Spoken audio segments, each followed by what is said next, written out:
Ever stop to wonder what makes some teams just click while others feel like a constant struggle? Yeah, definitely. I was reading this incredible story, actually, from Afghanistan. Special ops guys totally pinned down, taking heavy fire. Wow. And then this A-10 pilot, Johnny Bravo, they called him, he just risks everything, goes completely off script. Why? Because he knew those troops needed help. Simple as that. Troops in contact, that kind of courage, that instant sacrifice. It really makes you think. It's got to be more than just the training, right? It's about the whole environment. Exactly. And that's really what we're digging into today. Right. We're exploring those core principles of, well, truly effective leadership. Specifically, how creating this deep sense of safety, of belonging within a team or an organization, how that unlocks just incredible potential. We've been looking closely at Simon Sinek's Leaders Eat Last, and honestly, it offers this really powerful way to understand why some groups just thrive while others seem to stumble. And it's not the usual management speak, is it? Not at all. It goes deeper, right down to our basic human need for, connection and security. Exactly. Sinek's main point, as I see it anyway, is that real leadership. Yeah. It just boils down to genuinely caring about the people you're responsible for. Yes. Seeing them as people, not just cogs in a machine or resources. And they got me thinking, how can we all actually use this in our own lives, whether you're officially leading a team or just, working alongside others? And that's precisely our mission for this deep dive. We want to pull out those practical, actionable strategies from what Sinek talks about. Okay. What can you, listening right now, actually do with this, regardless of your job title? The aim is to give you a better handle on understanding and maybe even influencing the culture around you. Focusing on creating those places where people feel valued and safe enough to really bring their best. That's the goal. Environments where people feel safe. Okay, let's jump back to Johnny Bravo then, that pilot. What's the core lesson there for us?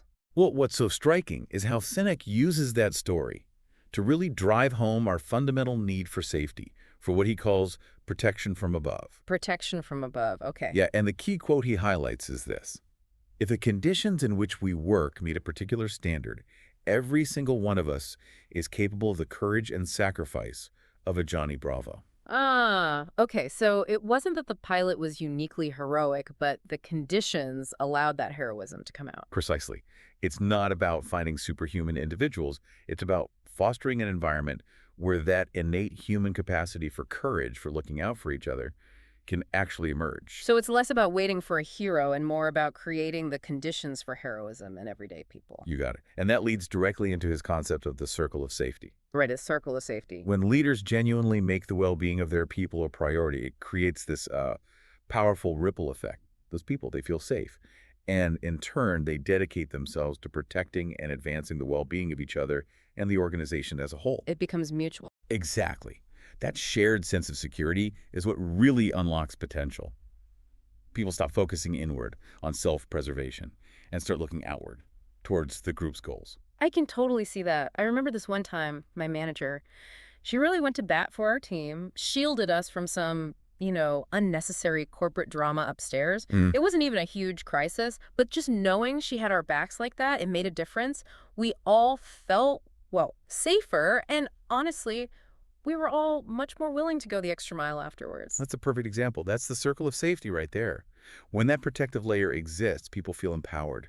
They're more willing to take smart risks, be more innovative, contribute more fully without constantly worrying. It frees up mental energy. Absolutely. Which brings us to another story. Sinek uses Hasten Sandiaker, that manufacturing company. Right. What does their story teach us about this? Well, the Hasten Sandiaker example really highlights something basic, but often forgotten. Employees are people. Actual human beings. Sounds obvious, but yeah. Right. Initially, there was this huge divide, a real us versus them feeling between the factory workers and the office staff. Okay. And one of the factory guys, Ron Campbell, he pointed out this stark difference. He said, they turn left to go to the office, and I go straight into the plant, and we are treated completely differently. You trust them to decide when to get a soda or a cup of coffee or take a break. You make me wait for a bell. Wow. Waiting for a bell for coffee, that says a lot. It really does. It speaks volumes about trust, or rather the lack of it, feeling like you're not valued, not seen as responsible. Definitely creates that us versus them. Absolutely. Those seemingly minor differences, they created this tangible feeling of inequality. But, and this is the key part, when the leadership there actually started listening, started recognizing that fundamental human need to be trusted, to feel valued, Yeah. everything changed. It triggered a whole cultural shift. A massive one. It wasn't about installing a new coffee machine, you know? It was about fundamentally changing how people were viewed and respected every single day. So the motivation changed. Completely. It shifted from just obligation, I punch the clock because I have to genuine pride. I want to be here. I want to contribute. Work became less of a place you just endure and more a place where people felt they belonged, working towards something shared, not just the paycheck. It really makes you look at your own workplace, doesn't it? Are there those subtle, or maybe not so subtle, left turn, right turn things happening, different rules, different trust levels? So definitely worth considering. Yeah. And this need for safety, for belonging, it's not just a nice idea. It's actually hardwired into our biology. Ah, okay. Here comes the science bit. But yeah, Sinek dives into the neurochemicals, the powerful biological forces that drive trust and cooperation. He traces them way back to our Paleolithic ancestors. Her inner cave person again. Okay, so what are these chemicals doing? All right, first up, endorphins. Think of them as our natural painkillers. Like runner's high. Exactly like runner's high. They're released during physical exertion, but also through things like shared laughter. Sinek even quotes Stephen Colbert. You can't laugh and be afraid at the same time. Huh, that's true. That shared positive experience, even just humor, it builds bonds, reduces tension. So the actionable insight here, find ways to create those shared positive moments, even small ones. Team lunches, celebrating small wins, even just allowing for humor. So those seemingly trivial social things actually have a biological payoff for teamwork. Precisely. Then you've got dopamine, the reward chemical. Ah, the motivation one. Yeah, it drives us to achieve goals. Yeah. That little buzz you get crossing something off your list, that's dopamine. But Sinek also warns about its addictive potential. Right, like with social media notifications. Exactly. He calls it the gimme dopamine effect. Yeah. It's designed to keep us hooked. So, the takeaway. Be mindful of how dopamine-driven rewards are shaping behavior. Are they fostering long-term well-being or just short-term hits at the expense of something deeper? That's a tricky balance. What about serotonin? Serotonin is linked to feelings of pride, status, and it reinforces those social bonds. Think about graduating or finishing a marathon with people cheering you on.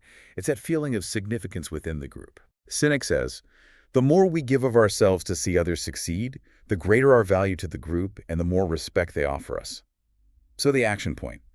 Actively recognize and celebrate others' achievements, big or small.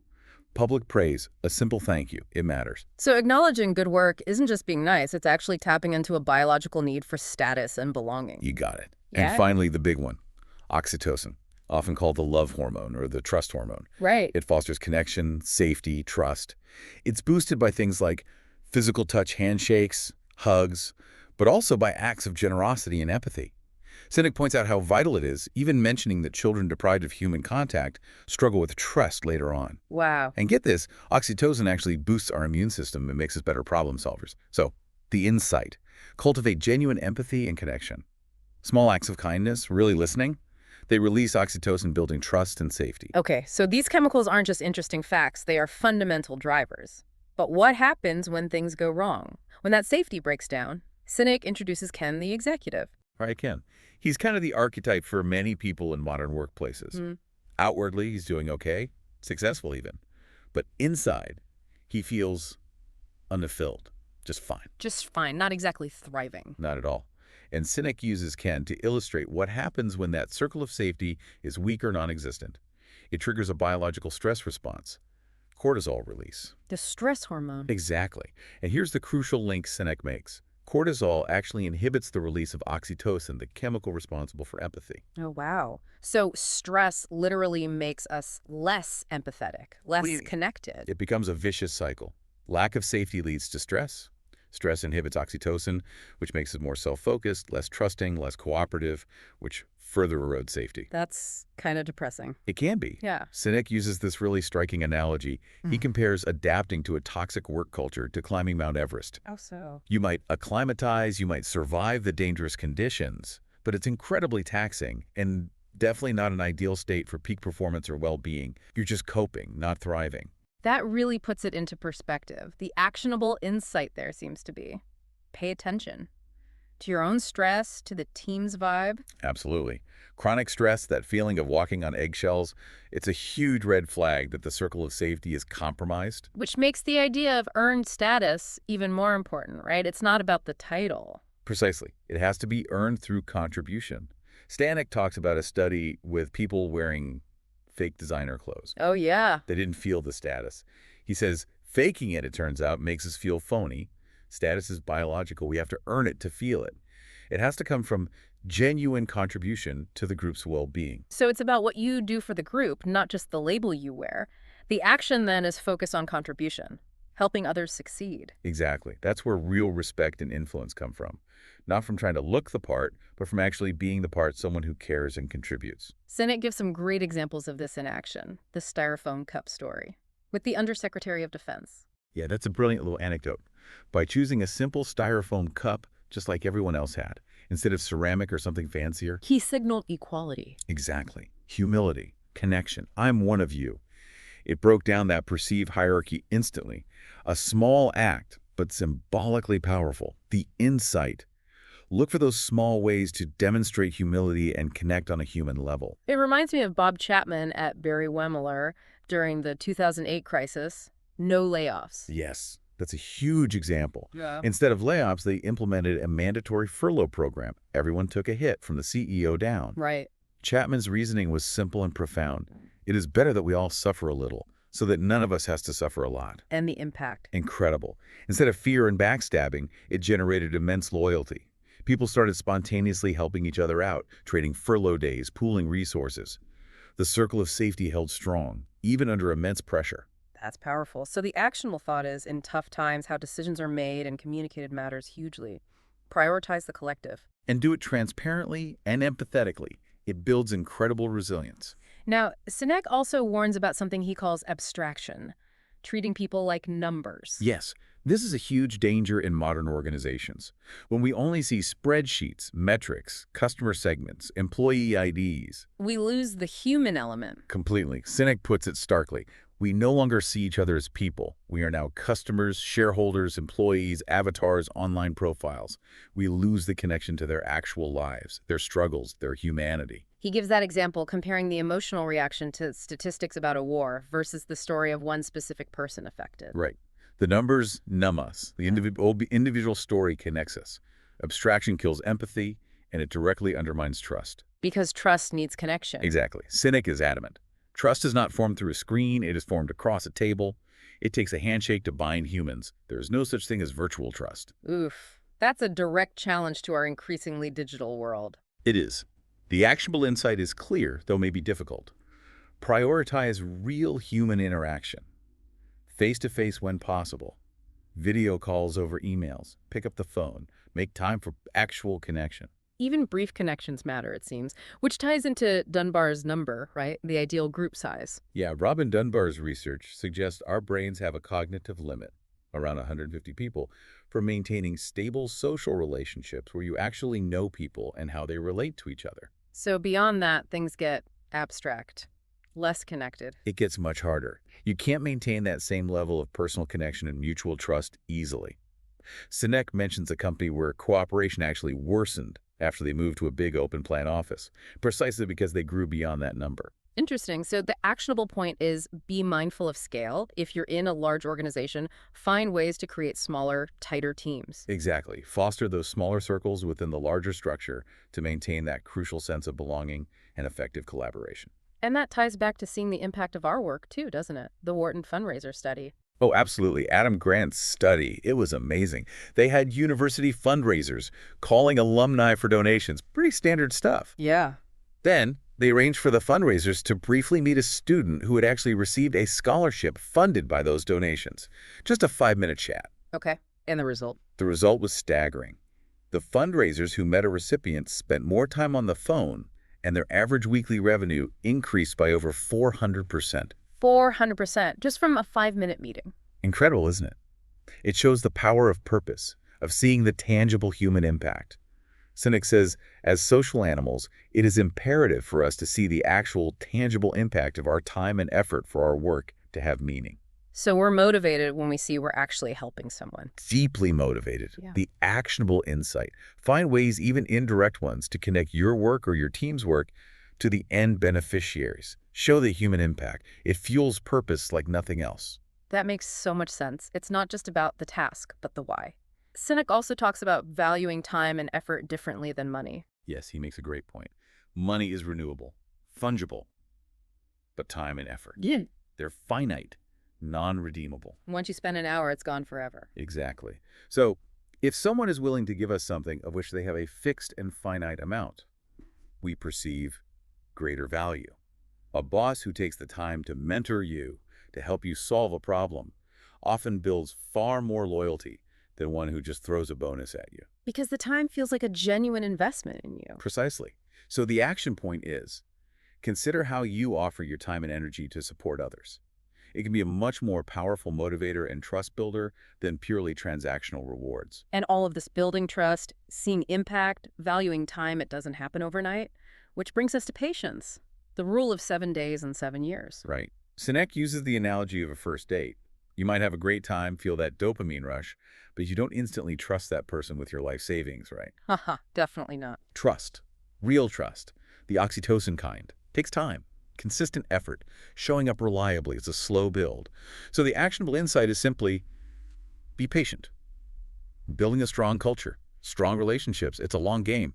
It requires consistent, genuine effort over time. No quick fixes. No quick fixes. Sinek also touches on the dangers of imbalance, particularly too much abundance. How does that play out? It's counterintuitive, maybe, but he argues abundance destroys value. When something is too easy to get, we often appreciate it less, or even waste it. Like the food waste example. Exactly. We waste shocking amounts of food in wealthy countries where it's abundant, compared to places where it's scarce. This applies organizationally, too. Sometimes having too many resources can actually stifle innovation or lead to complacency. Interesting. But he contrasts this with situations of shared struggle, right? Like the Taj Mahal Palace hotel staff during the Mumbai attacks. Yes, that's an incredible example of a strong culture forged through care, not abundance. The staff there, because they felt so deeply cared for by their leadership before the crisis, displayed unbelievable bravery, risking their lives to protect guests. They felt part of a true circle of safety. Compared to, say, the culture at some investment banks pre-2008. A stark contrast. Sinek points out cultures where hoarding information, prioritizing individual gain over collective well-being, actually contributed to the financial crisis. The lack of trust, the focus on self was rampant. So it really shows how the underlying culture, shaped by leadership, determines behavior in both good times and bad. Absolutely. Which leads directly to another key leadership lesson. So goes the leader, so goes the culture. The leader sets the tone. Massively. Sinek contrasts someone like Saddam Hussein, described as a tyrant existing only to preserve his own wealth and power. The ultimate example of not creating safety for others. Exactly. With someone like Captain David Marquet on the USS Santa Fe submarine. Aw, the turn the ship around guy. That's him.